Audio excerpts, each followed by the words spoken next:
Hello guys नमस्ते that's the day of my life म जान्ला छु अब गएको जापानमा कस्तो हुन्छ त लाइफस्टाइल स्टुडेन्टमा आएर लाइफस्टाइल कस्तो हुन्छ त्यही मैले देखाउन गइरहेको छु निकै हेरिदिए मजाले थाहा पाला त मलाई अनि कुरा त्यस्तै हो जाडो छ लास्ट 21st सेन्चुरीको सबभन्दा कोल्डेस्ट टाइम भनेको टाइम पिरियड भनेको यो हो मैले अघि इन्टरनेटमा एउटा भनिरहेको थिएँ त्यही देखेको थिएँ होइन त्यही भएर आज अलिक चिसो छ रेगुलर डेहरूभन्दा आज चाहिँ अलिक चिसो छ डाल्ना छु गएको अब के हुन्छ मजाले कहाँ छ के छ सबै म तपाईँहरूलाई भन्ने छु यही ब्लगबाट हल्ला गर्न मिल्दैन त्यही भएर अहिले अलिक बिस्तारै बोलौँ त्यही हो गाइस अब एकछिनमा बोलौँ है त moments later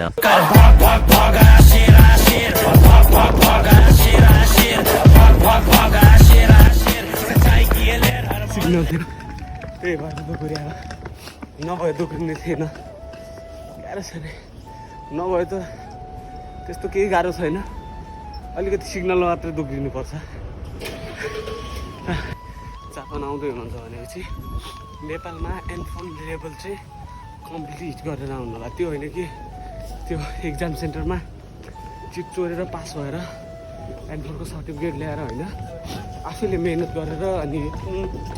yes I can do it भन्ने जबसम्म आफूलाई फिल हुन्न तबसम्म म चाहिँ जापान नहुँदा अलि ठिक होला जस्तो चाहिँ मलाई लाग्छ होइन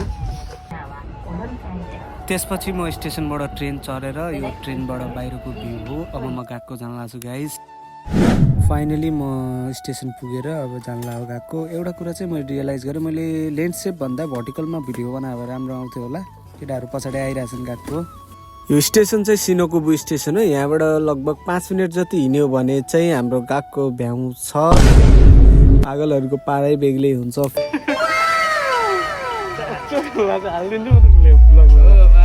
Vlog आज बोल त यहाँ Man, what's up? It's me, Khoghan the Khotche from Doral. के भन्न चाहनुहुन्छ तपाईँ भोट चाहिँ बाल्न हाल्नुपर्छ भोट केमा घन्टीमा त्यसपछि चाहिँ म गएको भित्र छिरिसकेको थिएँ यो हाम्रो गएको मिरर यस्तो छ गाइज होइन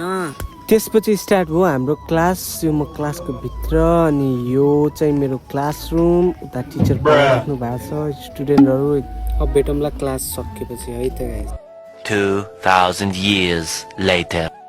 क्लास सकिसकेको थियो अनि हामी चाहिँ बाहिर वेटिङ गरिरहेको थियौँ एक दुईजना केटाहरूको लागि अनि अब चाहिँ हामी जान्छौँ स्टेसनतिर लाग्नु पर्यो घन्टी है घन्टी जिन्दाबाद फेरि घन्टी वान अफ द मोस्ट नेपालीहरू हुने एरिया सिनओकुबु तपाईँ देख्न सक्नुहुन्छ यता पनि नेपाली जापानको रत्न पार्क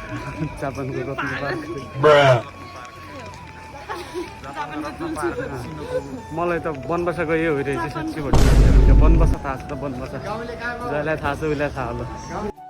यहाँनिर म ट्रेनको स्लोमो निकाल्ने ट्राई गरिरहेको थिएँ उताबाट ट्रेन आइरहेछ एकदम स्लोली पुग्यो अनि हामी चाहिँ यो ट्रेनभित्र चढ्यौँ यसपछि रुममा गयौँ मजाले आफ्नो स्टेसन पुग्ने बित्तिकै मान्छेहरू झरे साथीहरू त्यही हो